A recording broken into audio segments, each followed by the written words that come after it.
betoniranje.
Koliko još na ovom jednu još?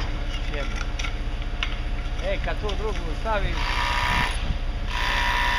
imaće i onda one... Pa dobro, ja, kocine zabarti. Ali ovo, spremi gore sve one koce grede i ono, šta bude imalo. Sve ćemo jebi, pa to će od jedan put. Spremiti i naliti od jednog. Ako dadne vreme, što je lepo vreme... Isto u krovu se razlikuju krovovi, jel? Sve. Sve smiče. Kako krenulo od ozdo, tako i do vrha. A imam srednje platno, do vrha ide. Ali to sve da pripremim na kraju ošalo. To srednje, to je ta razlika do... To su stepeništa. Ja, i razlika u visini. Samo ide fasada na njega. Dobro, to ide, pa to smo do sad lili ručno, nekad vladi. Dobro, dok je niže, mogu si kako hoćeš. Znaš, puno njih kad je niže liju ručno stubove, ovo ono, čim je više reći. Pa ne može, vidiš sad onaj stup, zato žure da završe i onaj stup na ćošku. Sad sam ovdje dole od škole pa na levu stranu Ja znam. Subotičani rade. Rade neki iz Vlasotinca, Subotičani investitori. Oni su sad ovu ploču zadnju spremili. Samo su 3 stupa, 4 navi. Neke, ne znam, trebalo je. A ove sve